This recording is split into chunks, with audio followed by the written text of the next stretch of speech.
This is the Patriot. Hey, this is Skylar. My name's the Devil's Rejects. I'm the big-time wrestling heavyweight champion, Flex Armstrong. I'm the connected Here. Rusev Day every day? It's Rusev Day every day. Exactly. And you're watching the Wrestling Connection. You're watching Wrestling Connection. And watch the Wrestling Connection. You're watching the Wrestling Connection.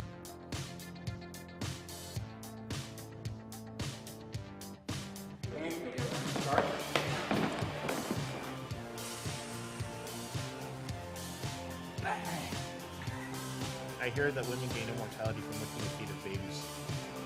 What? Say. Be connected, get connected, and stay connected, brothers. Hello, Allison, and welcome to the Be connected, get connected, stay connected. Let's get the big, of course, with the official presentation. Thank you. Get connected, be evil, or die. Moving on. Be connected, get connected, stay connected.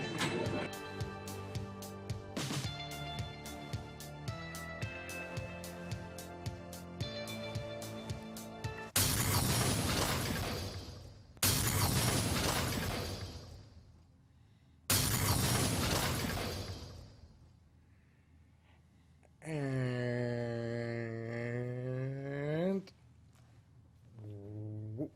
whoop. Welcome to episode 247 of the most must-see award-winning show to ever hit the Bedford TV airwaves, or any airwaves for that matter. North, south, east, west, backwards, frontwards, diagonally, sideways, any which way you look at it, all around the world. The Wrestling Connection. I'm your host, the Christmassy adorned felon, the big four, the four-time Big Four pay-per-view champion, Prologue for the wrestling populace. My voice has left me this week. You're the voiceless voice of the voiceless. And redundant, too. Yes, Ken Hill delivering all the news to you in professional wrestling today.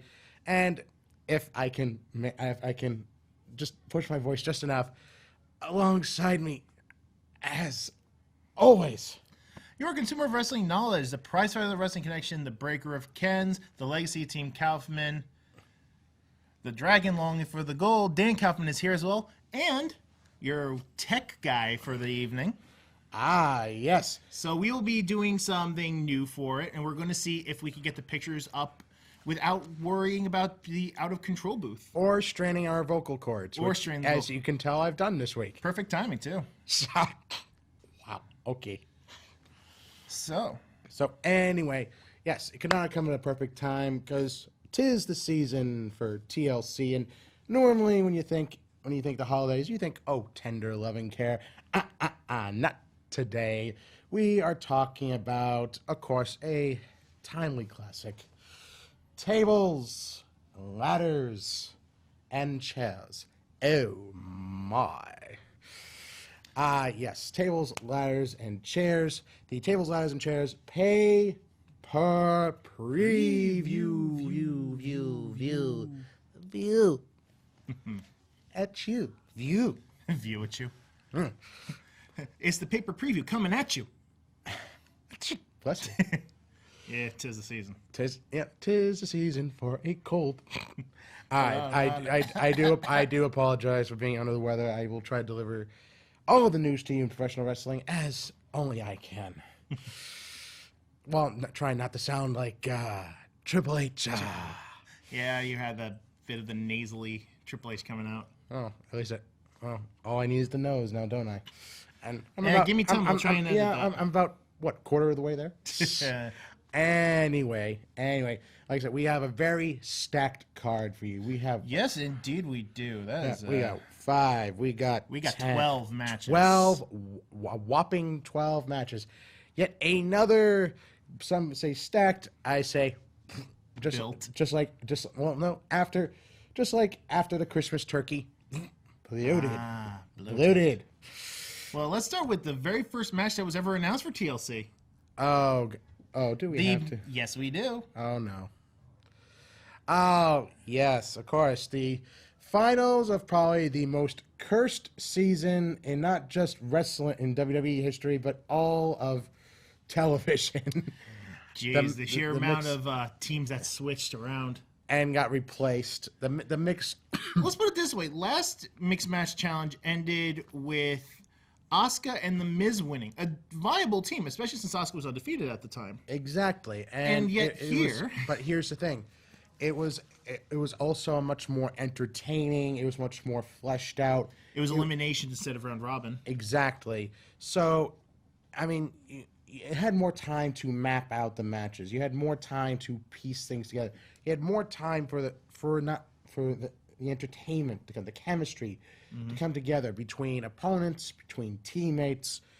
You had so much more going on here, and yet with season 2, you haven't gotten that because with a round robin, it just gives WWE excuse to just throw matches together all willy nilly, and not really care about the emotion, not really care about connecting with the audience, not care about entertaining them. Just kind of like trying to go through the motions here. Yeah. And the other problem with it is like you said, the inordinate amount of replacements we've had to have either due to either storyline or legit injury.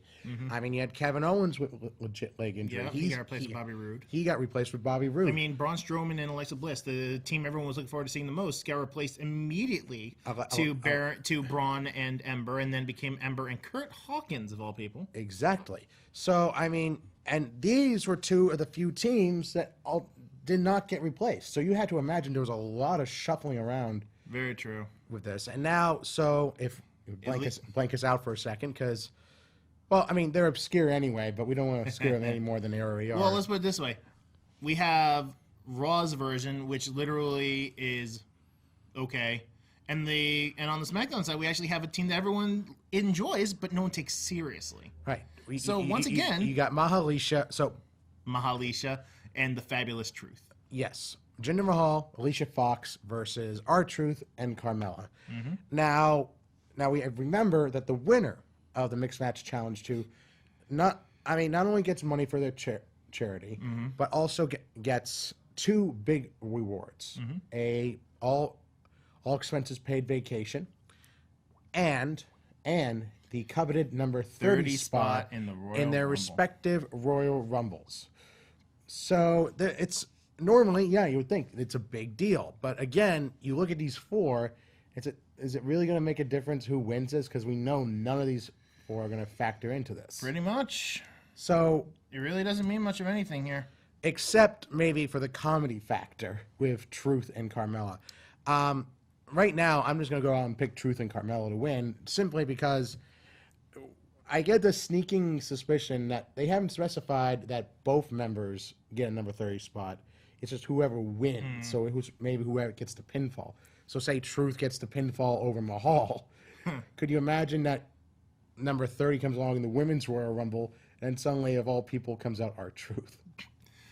Well, I mean, technically, it would be history making. I like where you're going with that, because we do have our own opinions of what's going to be happening at the Royal Rumble pay-per-view. So that does make a lot of sense. And you know what? I'm going with R-Truth as well, the Fabulous Truth. And James is as well. Allison is going with Jinder and Alicia Fox. Oh, Allison. No, just come on. Maybe she thinks that they will actually try and take it more seriously. But to be perfectly honest, the way I see it, if Truth comes out at 30, people are going to be cheering. So she thinks that this match will force us to take Jinder Mahal and Alicia Fox. Last year, he was WWE champion. Yeah. Okay, even the people over in India didn't like him. Vince did. Okay, and how soon did Vince get the title off of Jinder? He waited quite a number of months. Why are you suddenly backing Jinder? I went for Truth. I know, but you're backing Jinder because you're... No, I'm backing Allison's... You're somewhat... You're backing Jinder. Don't forget, she had a fever. Oh, and I have a cold. I'm working through it. So did she. Anyway, moving on. We have this match. Oh, please, yes. Let's move on from the curse. Yes. please. Or consumes us all. All right, so we have... We really had to blank us out for these pictures. Look Well, at that table blocking Randy's face. It's almost as if people don't want him there. Well, be careful. He might just twist off the hinges like an earlobe. All right. So anyway, yes, we have Randy Orton versus Rey Mysterio in a chairs match. So The basically, most dangerous of all the matches. oh, really? You don't It think got rid of Jericho.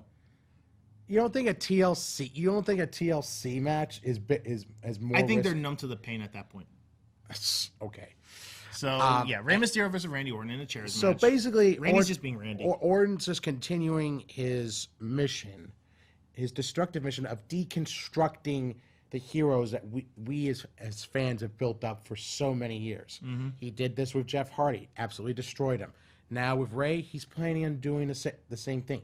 He wants to take him out. He wants to take him out by any means necessary, and he wants to remind him of the three most destructive letters in the dictionary: RKO. RKO, especially if it's an RKO into a steel chair. Mm-hmm.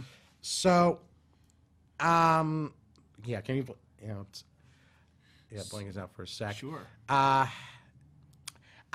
got to go with Orton on this one. Orton, to be fair, Orton's been on a roll. Yeah, Orton's on a roll. I think he's Ray doesn't lose anything from taking an L. Exactly. I mean, Orton has a storyline going for him right now. Ray's just back here just to serve as that kind of hero fodder for Orton. So, I mean, Ray, I'm sure, will get some karma of Orton here in this match, but ultimately, Randy's going to get the win. I agree. I think Randy's taking this also.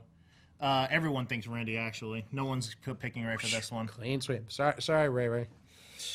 All right, so now we move on to the next match, which is a very interesting one because, as far as we know, once again, the Cruiserweight title is not on the pre-show. Yep. Yay! Hey, that's pretty cool in my opinion. As far as we know, though. Yeah, as far as we know. Okay, so give it one we moment. have for the Cruiserweight Championship, we have the champion, Buddy Murphy, defending against the former Cruiserweight champion, the man he dethroned in Sydney, Australia, at WWE Super Show, Cedric Alexander. Yes, right there. Here we go. All right, so Cedric has slowly but surely worked his way back into contention here, winning #1 contendership, beating Buddy's good friend and workout partner Tony Nese, and ending Leo Rush's undefeated streak on 205 Live. So Cedric has gone a long way in reestablishing himself at the top of the 205 Live title. I mean, no picture. one's ever doubted how good skilled Cedric is. I mean, he was the not next at to all. hold the belt after Enzo had to vacate it, and then he won it at Mania, and he held it for a good while. Right. So I mean, he's had a really good run. But that's the question: is he going to get it back? I don't think so. Okay. I mean, Murphy's in the middle of an incredible run right now, and I think this will be kind of like a start of darkness for Cedric. We've seen teases with it. We've seen things get tense between him and Mustafa Ali and his other friends on 205 Live. So I think this may be kind of the start of something, a darker turn for Cedric down the line. So for that to happen, Cedric has to lose here. Yeah, so the way I see it is, Cedric's had way more spotlight. I mean, he's been a known factor since the Cruiserweight Classic. Well, Buddy's been in a very small tag team and haven't seen much of him. And this is only till recently, I'd say, is Buddy finally coming into his own. And no one's sick of him. Everyone loves him. Everyone still wants him around. The way I see it, Buddy's going to have a long reign. I'd say so. And so, I said Buddy. I'm going with Buddy. Everybody's going with Buddy. Okay, once again, clean sweep for Buddy. It's the Buddy system, people. It's the Buddy system. It's Murphy's Law. Fair enough. So, speaking of law. Oh, boy. The law of probability. 2v1. What's the probability of Leo getting El Kabong by Elias? I'd say that's pretty high up there. Hey, think about it this way. This 3 straight matches with Cruiserweight involvement. Exactly. But in this case, Leo's at ringside for Lashley versus Elias. And In we can a only guitar on a string above a ladder match. guitar, bing, string match. So Basically, we're 1 degree away from a something on a pole match. Oh, Basically. Vince Russo must be sweating over getting that royalty check. At least they're not saying, it's the honky tonk man above there holding the guitar ready to give it to somebody. At least next thing you know, they're going to have Jeff Jarrett, special guest referee. All right. But the question is, who's getting the guitar? Who's going to be using it? And will that person win? Well, the one official prediction we have. Who's going to win? That's what we go for. My prediction is Lashley, simply because I see Elias getting the guitar. I see Leo trying to get involved. I see, like he has in the last couple of weeks, I see Elias giving Leo the Jeff Jarrett treatment, and then or like we saw Kane do to Honky Tonk at 2001 Royal Rumble, very memorable, loved it. Kane, and in the moral words of Jerry Lawler, Kane was apparently a music hater that day. But yeah, he'll crack Leo over the head with a guitar. Lashley takes advantage of distraction, cuts him in half with a spear. 1, 2, 3. Lashley gets the win. Because I mean, Elias has shown that he can take loss after loss and really still come back and be able to be an entertaining aspect of Raw. So very true. I don't think that's any different here. I would like to see him get a win after his face turn. But as it is, okay, I think they need to start, like with McIntyre, they need to start building up Lashley as a big-time threat on Raw. Yeah. Because now, if the rumors are true and we see a certain someone going to the title picture versus Lesnar and dethroning him at WrestleMania, they need top heel contenders. They need top contenders, and Lashley would be a great top number 1 contender. That's very true. If properly motivated. And everyone agrees. Everyone thinks Lashley's going over. So really, a lot of these matches, I mean, this was actually one I was a little unsure about, but I mean, I'm more sure now, simply because I feel like, okay, Lashley needs this more than Elias. Elias in this scenario is similar to the New Day, where he's just so entertaining that we're not gonna be tired of him. We're not gonna not want to hear him. Exactly, and even in a match, you think, oh, it's a guitar on a pole string match.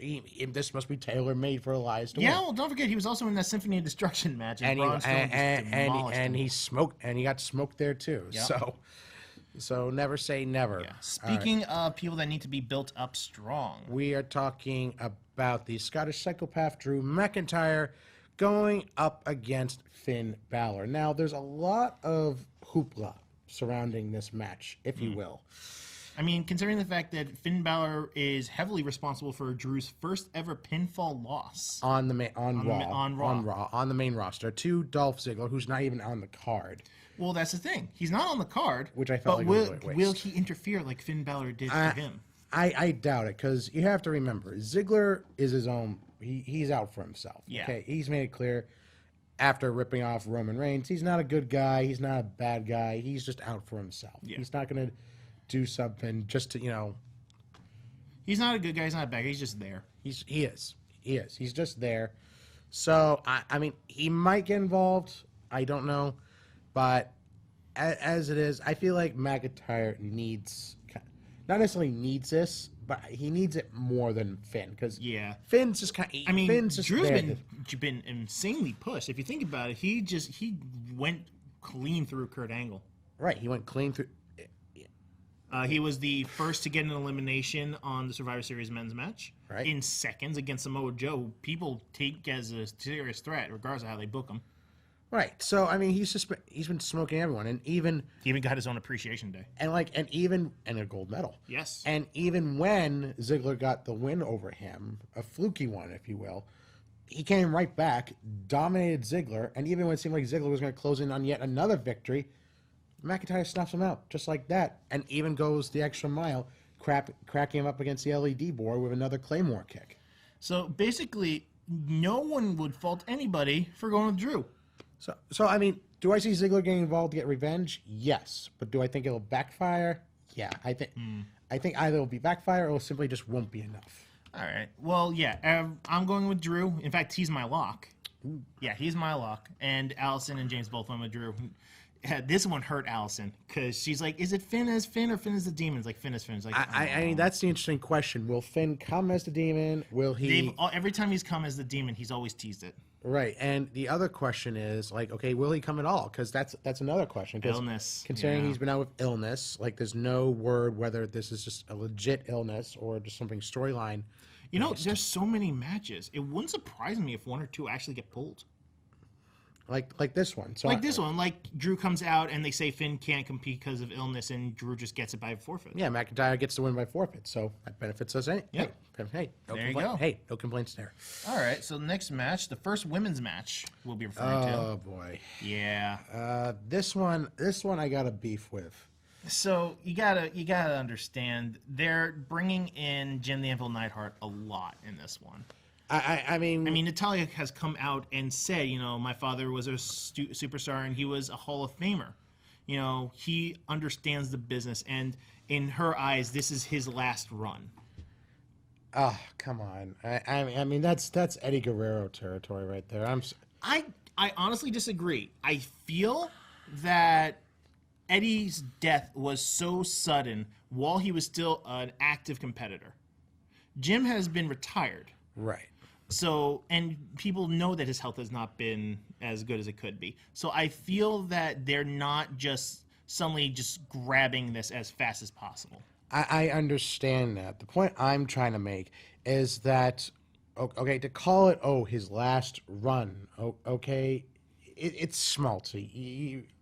Look, I appreciate it. It's a touching sentiment from Natalia that she wants to do this in honor of her father. But okay, make a few mentions of him and then keep him out of this for the most part. Because I mean, Of all the people, Ruby Riott and the Riott Squad in general have not been what we would call game changers. no, because since they've come to Raw, They've seen like nothing but childish pranks. Exactly. It seems like a bit of a step up. Grade, what do I call it? Grade school vandalism. Tipping over trash cans, emptying people's duffel bags, okay?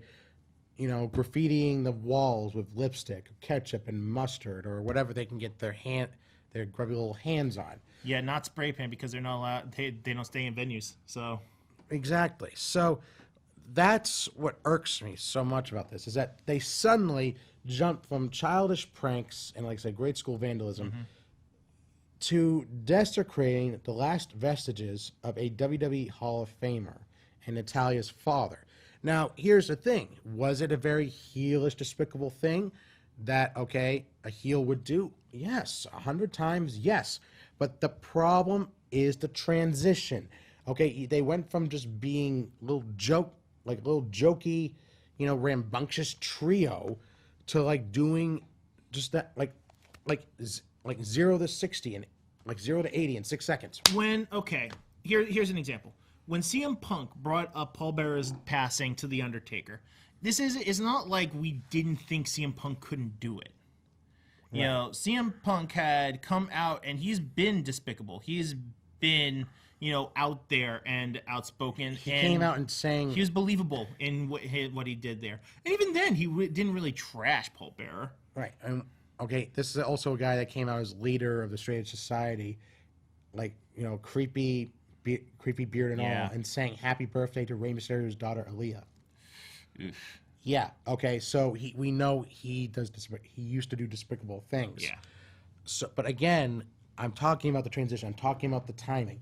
Okay, if maybe they had started this feud like with Natalia, seeing them doing something like this, you know, writing on the wall or something or other, and saying, okay, you guys have been on here for what, 7-8 months. You haven't done anything worth writing about. Okay, you haven't done anything worth talking about. All you do is trash locker rooms and dump duffel bags. Okay, how about this? Natalia seems to be going on a winning streak, and people start, for example, Ruby's getting interviewed, and then while Natalia passes by, the interviewer stops and starts trying to interview Natalia. And then when people go to them, Ruby's getting annoyed. He's like, you know she's only here because of her dad, right? Just as a quick jab, just because she's frustrated about something. Okay, but that's too much like about the whole like Carmella Nikki Bella storyline. Basically, just because okay, you're glossing over someone's homecoming or winning streak for someone else. I mean, I feel pettiness would be able to do it, but but we're trying to get past pettiness here. Okay, That was a problem with the Divas era. Is that okay? It was all based on women hating each other.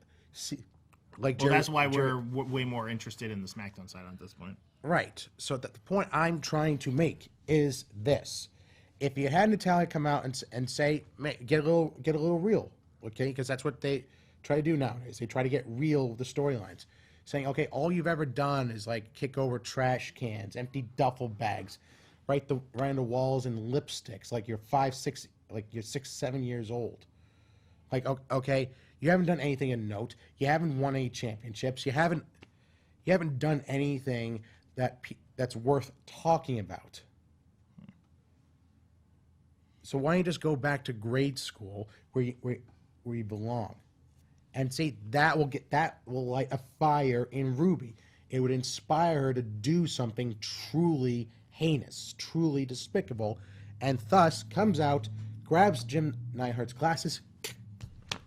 There you go. There's your trigger point. There's your plot line. There's your trigger point right there. All right. So we gone on to at length about how this match should have been built. Well, it also how it should have gone down, how they should. I mean, the other half of this, you have Natalia. I mean, you have Natalia. Oh yeah, comes out, sheds a couple crocodile tears, but then goes all smiles about this, and that. Well, that also has to do with her acting ability, or lack thereof. Yeah. So at the end of the day, we still got to decide who's going to win. Ruby needs this more than Natty. Okay. I mean, look, from an emotional standpoint, you would say, okay, Natty wins this hands down. Okay, I'm sorry, but Natty has not done anything to make me think that this win would do anything to benefit her. All right. Well, I'm going to be on an island because I honestly think Natalia's taking this one. I think that, like I said, the schmaltzy thing, I think this is going to be her feel-good moment because of her father's passing, and then they're probably not going to use her again for a while until she turns heel on Ronda. That's how I see it, at least. All right. But, like I said, that's me on an island because everyone else thinks Ruby. Thank you. All right, so next up, we have... Now, this is one of the ones I'm looking forward to. Oh, God, yeah. Absolutely. We're talking about the Triple Threat Tag Team Championship match for the SmackDown Tag Titles. Mm-hmm. You have the Bar defending against the New Day. And the Usos. All right, so these three teams have been kind of at the center of the storm of the tag team division on both Raw, and when you think about it, for Raw and SmackDown in a number of different ways. Like you said, you had New Day and the Bar ruling the roost on Raw for a number of months, very true, years as tag team champions. You've had the Usos running roughshod on SmackDown for the last couple of years. So these three teams have been at the center of that storm for the longest time. These three, they've been like the stalwart. These really are like the best tag teams used in this company right now. I mean, the fact that you don't have them in a ladder match or a TLC match, I think is almost criminal. I can understand that, but this is also their first triple threat tag team match against against each other. I feel we can let these guys play out and see how they can do, because we've already seen the Hell in a Cell match between the New Day and the Usos. That was amazing. Right. So, I mean, there's no doubt the chemistry is going to be through the roof here. There's no doubt these three teams will put on a fantastic match. Now it comes down to who we think will come out on top. Now, here's the thing. I mean, I think the Bar needs a solid win after their short-lived alliance with Big Show went up in smoke. So I think they need this win right here, kind of like get things back on track. Definitely see that. So I'm going to go with the Bar. Right. I think the Bar will go over the New Day in this match. Yeah, probably. Because that way it sets up a one-on-one with the Usos. Because that's a feud that we really haven't seen. We haven't really revisited since last year. Not this year's Survivor Series. Last year's Survivor Series. I mean, we've seen it once or twice in 2018 on SmackDown, but we haven't seen a full-fledged feud between the two. So I'm going to go with the Bar. I think they'll go over the New Day here, and then sets up a full-fledged one-on-one with the Usos. All right. I do feel the Bar and the Usos will be taking each other on, but I feel the Usos are taking it. I feel the Usos are going to catch a win. The Bar will be dealing with the New Day, or the Usos will catch a win off of the New Day itself there. All right. And Allison agrees with me. She's going with the Usos, but James agrees with you and went with the Bar. No one thinks nobody believes it will be a New Day. So we're split. Yeah, basically. Alrighty. All right. And after that, Oh boy. so the alleged Braun Strowman versus Baron Corbin tables, ladders, and chairs match. So there's a lot of talk that's been going on about this one. For example, the talk that the Braun Strowman had surgery Braun Strowman had surgery, yes. to get bone spurs removed from his elbow. And then Baron Corbin was part of a tables, ladders, and chairs match with Seth Rollins the Monday on the Go Home show of Raw, Which he lost. Which makes it sound like maybe they're making up for the fact that it might not be much of a TLC match here. I can't imagine there would be, because I mean, Because one of three things is going to happen. Either Braun doesn't show, Baron wins by forfeit, the way he says. Braun shows up. bad idea. Oh yeah, Braun shows up.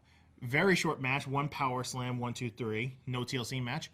Or Braun might call someone for assistance to wrestle in his stead. A former brother, perhaps, A former mentor, a former family member. a former family member, which I would not be adverse to seeing. Flies in his mouth, tasting freedom. While he dies. So yeah, Bray Wyatt. There's as much as and they've been saying Bray has been back. You know, he's been behind, backstage. But we're also hearing talks of Matt Hardy coming back too, so he might relive the tag team. Oh, yeah, the leaders of worlds. The leaders of worlds could come back. So there's a chance that's coming. But regardless, the question is, it's really not a matter of is it Braun or Bray going to win. The question is Baron going to win or lose? Baron's going to lose. Baron's going to lose. I mean, whatever the circumstance may be, the point is, he's in the role of an evil authority figure. At the end of the day, at the end of a feud, the evil authority figure never wins. Very true. Now, I know what some people will say, oh, what about Survivor Series 03? What about Bischoff's team overcoming Stone Cold? Stone Cold came back a month later, so you really can't even discount that. Okay? So, Do you honestly think they're going to remove Braun Strowman from getting his title opportunity with Brock Lesnar? no. Not in the slightest. All right, so... The sheer fact that Baron's been pushing to say that he's going to win by forfeit show after show after show means something's going to happen. There's no way that's the way it's going to go down. It's impossible. I'm going like with whatever happens. Like whether it's Strowman, whether it's Wyatt, whether it could be someone else altogether, we don't know. But I can tell you this. We all say Corbin is not winning this match. yes. And that is James's lock. That Corbin is not winning this That Corbin's match. going to lose. Yes. That's a hell of a lock. All right. But after that, we go from Braun possibly calling for a family member to brothers. Oh boy. The IC belt match. Now, I mean, I had a couple of beefs with this one too. It's just Yeah, they really botched Dean's character. not just that. It's just that, I mean, you take a match like Elias and Bobby Lashley, you could have just made it a guitar on a pole match. You really could have. You could have moved the ladder match gimmick over to here. It would have been a rematch of another one of their ladder matches, SummerSlam 2015, which had Dean just have the title slip through his fingers. Exactly. So, I mean, we know these two have amazing chemistry. Yes. We know they can get it done in the ring. That's not what we're worried about. What we're concerned about is how this match has been built up. Yeah. So at the beginning, we had great personal growth with Dean on his turn heel because he seemed conflicted. He seemed at odds with himself. Right. We saw the behind-the-scenes look at Dean, like from when he returned earlier in 2018 up to the point where, okay, with Roman's announcement that he was taking time off because of his affliction. Now, and that was so much more well done. And then we hear that Vince got TV. restless. He got restless. He forced the issue, and the problem is when you have someone like Vince, who's creatively lacking as it is, stifling as it is, when you have him rush something, it comes out that much worse. Very true. So Dean went from a very integral and intriguing character went to "You people make me sick." Who does that sound like? Bray Wyatt. Basically, he's yet another character that Vince McMahon does not know how to book. Yes. So, regardless of all that, this is still Dean's first match after turning heel. Dean's got to win. Yeah. I mean, whether it's DQ, whether Seth goes overboard, causes disqualification, whether Dean actually wins the championship, Dean's got to win the match. If he doesn't, it means nothing. Dean has to win the match. Because the certain someone we were talking about earlier, who's rumored to be the next one stepping up to Lesnar at WrestleMania, one of the names being thrown around, Seth Rollins. So in order for that Seth to happen, needs to be freed from the belt. he needs to be freed from the Intercontinental Championship. So Dean would be the perfect person to take it off of him. He's had the belt for a while now, so He has. So no doubt Rollins has done an amicable job as Intercontinental Champion, but it's time to move the championship on to someone else. It's time for Rollins to move into the main event picture. So yeah, we both say Dean. Allison said Dean. James went with Seth. I mean, there's a possibility that he thinks Dean is going to start attacking him with weapons, since this is not a ladder match or any of its ilk. So he's probably hoping that Seth's going to win via DQ. It's possible, but we all think that Dean's taking it because it just works way too well with what we are planning, or what we think will happen.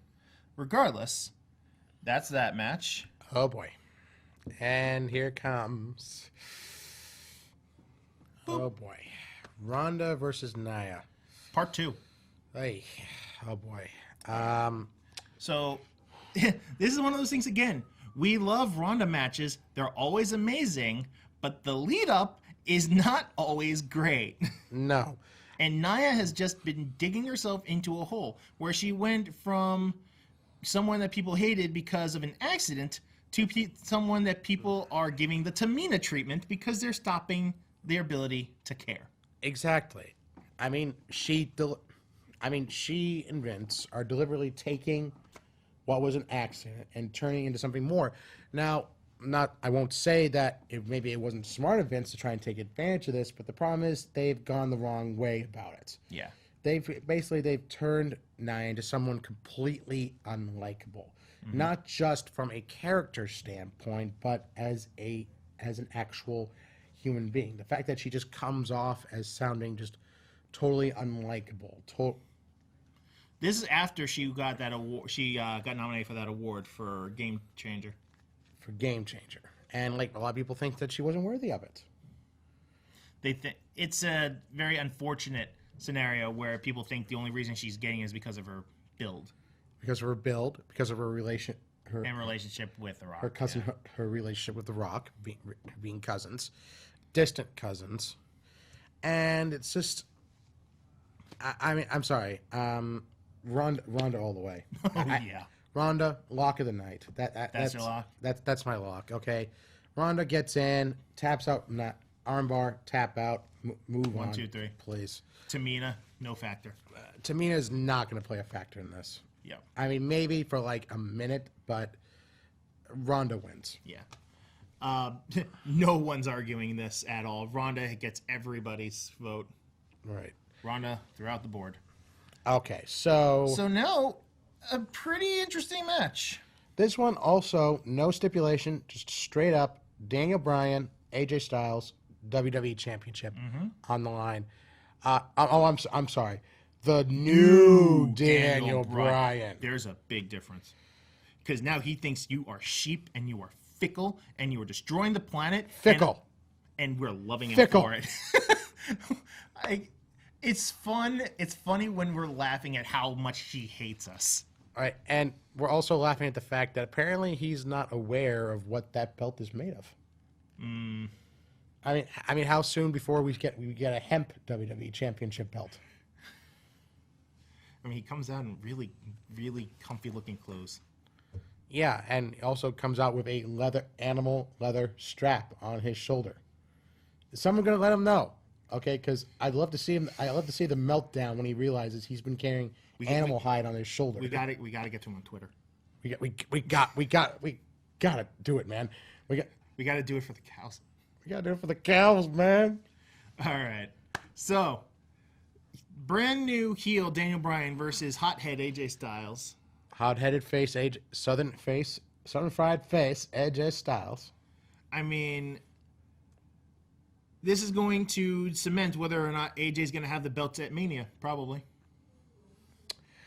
AJ's not going to win.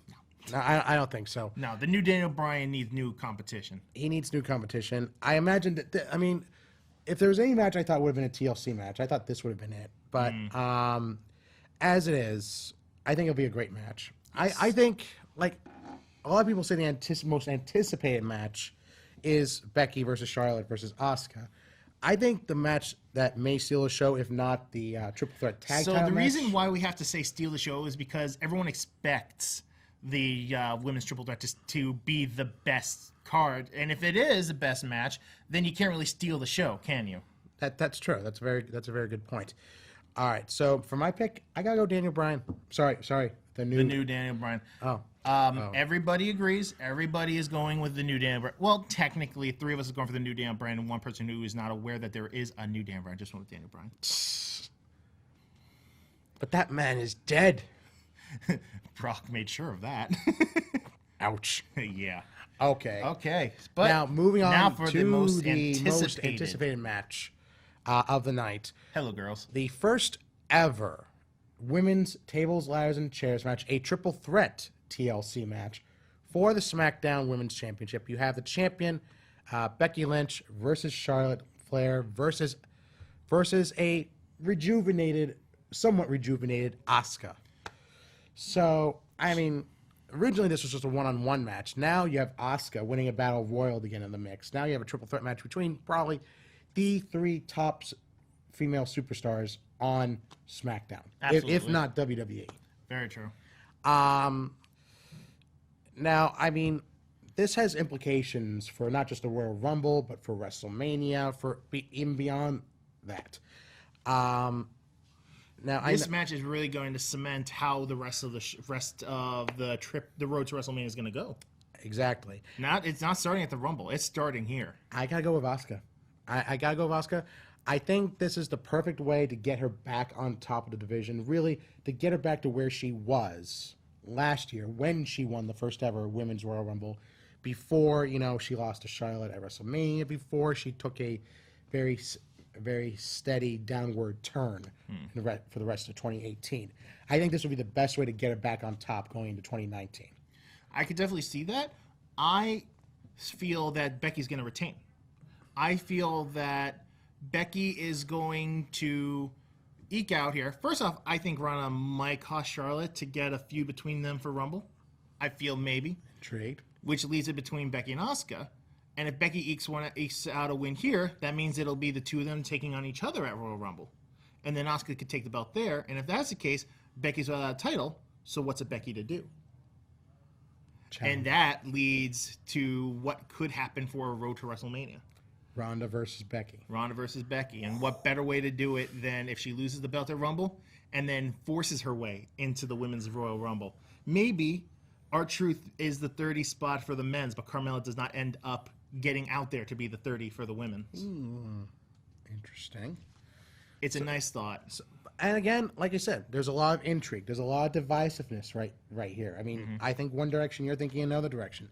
Allison's thinking Asuka too. Allison locked on Asuka. And what did James And say? James went with Becky. So one scenario we're not imagining is Charlotte coming out on top here. Maybe that's a scenario maybe that WWE might prefer here. They could definitely.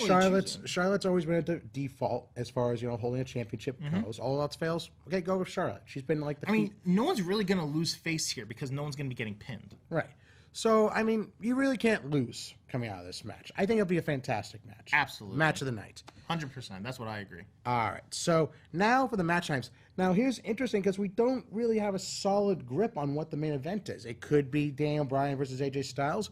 It could be Becky versus Charlotte versus Asuka. Most people think it's going to be the women's TLC match. I think so. I mean, it's the first ever. Right. It's the first ever. So I mean, I kind of have to go with you on that. I mean, they did it at one point for women's Hell in a Cell match. So no. I could see that happening. So as far as the match time goes. Well, I know the women aren't made for going long-term in a match like this, but we said the same thing about the Hell in a Cell match with Charlotte and Sasha and what happened there. That one a while. So I'm going to go a little high on this one. I'm going to go 20 minutes, 45 seconds. Okay. Well, I'm going with 17 minutes and 25 seconds. That was the time I decided on. All right. And Alice, funny enough, James went with 11 minutes and 23 seconds is what he sent to me. And without telling Allison what that time was, I asked her what she chose, and she chose 11 minutes and 30 seconds. So, yeah, James got a little screw there. He's got a 7-second window. Count those seconds slow and long, James. That's 7-second window. 7-second window. All right. So anyway, all right. It's a long card. Okay. I mean, it's dead of winter. I'm already heated up. All right. So we've reached the end of tables, ladders, and chairs. Like I said, 12 matches. We're gonna have a lot to cover this Sunday. Starting at 7 p.m., we're gonna be having live coverage of WWE TLC 20 Tables, Ladders, and Chairs 2018 on the Wrestling Connection website. You just head to the WrestlingConnection.com, head over to the pay-per-preview section, and you will at 7 p.m. Eastern Standard Time on Sunday, and you will see the TLC logo along with updated coverage and results of the Tables, Ladders, and Chairs pay-per-view. And of course, this coming Friday, we'll have our TLC 2018 pay-per-review.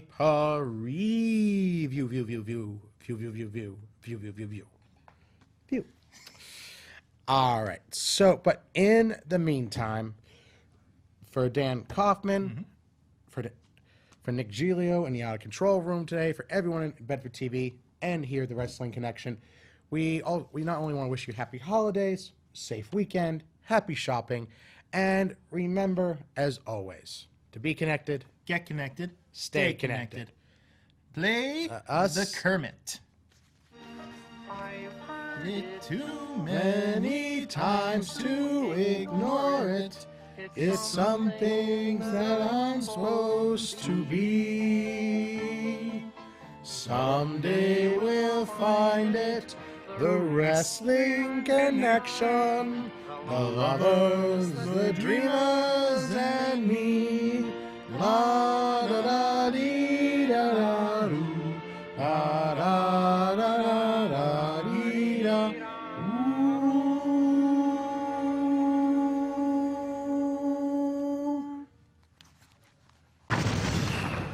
Oh, yeah!